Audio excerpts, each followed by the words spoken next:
Hello everyone, Assalamu alaikum. This is মুক্তি kitchen family blog থেকে সবাইকে স্বাগত। আবারও ছোট্ট একটি ব্লগ ভিডিও নিয়ে চলে আসলাম। সকালবেলা ঘুম থেকে উঠে দেখি বাড়ির সামনে কারা যেন কাজ করতেছে।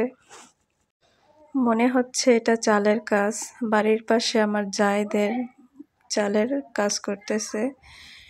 ঠুক ঠুক শব্দ শুনে ঘুম থেকে উঠে দরজা খুলে দেখি তারা এখানে কাজ করতেছে।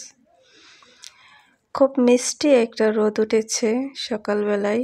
আজকের দিনটা মনে হচ্ছে রোদ অনেক বেশি উঠবে সকালবেলায়, যেহেতু এত রোদ। শীতের দিনে রোদ উঠলে কিন্তু অনেক ভালো লাগে, কুয়াশা করে রাখলে একটুও ভালো লাগে না। শীতের দিন রোদ উঠলে মনে হয় না যে এটা শীতের দিন চলছে। বেশ ভালোই লাগে, আরাম লাগে।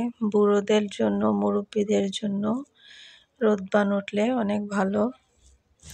এইদিকে তাদের ভিডিও করতে করতে আমার ভাইয়ের বউ চলে আসলো।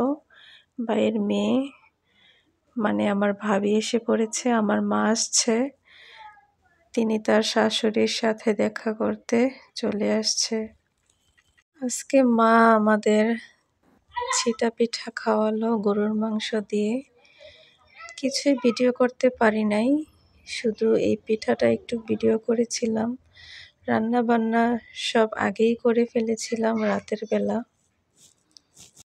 গ্যাস না থাকার কারণে রাতেই রান্না করা হয়। আর যদি মাঝে মধ্যে গ্যাস আসে তাহলে একটু গ্যাসে এটা ওটা তৈরি করা যায়। আমার মা অনেক সুন্দর করে ছিটা পিঠা তৈরি করতে পারে, কিন্তু আমি পারি না। আমার অনেকবার ট্রাই করতে হবে, তারপর আমি নিশ্চয়ই শিখে যাব।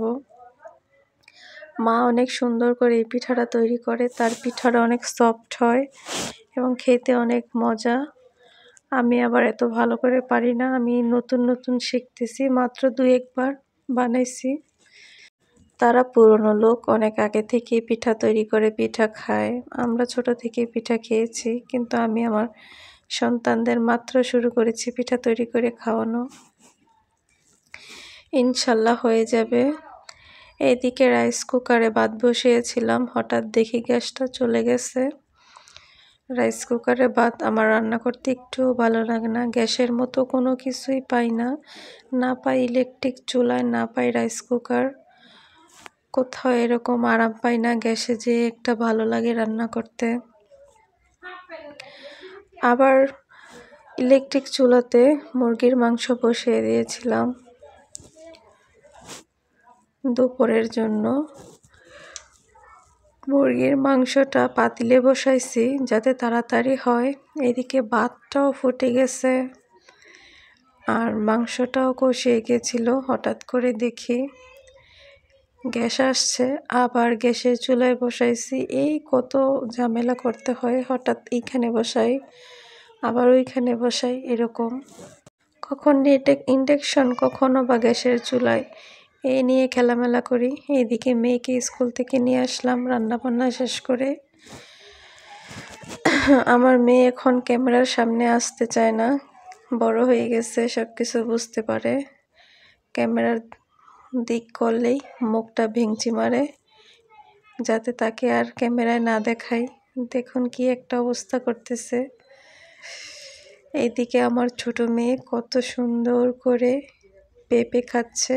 আমার মা বাসা থেকে পেঁপে নিয়ে আসছে আমাদের জন্য, অনেক বড় একটা পেঁপে। মাশাল্লাহ, সবাই মাশাল্লাহ বলবেন। অনেক সুন্দর করে পেঁপে খাচ্ছে। এই পর্যন্তই, আল্লাহ হাফেজ।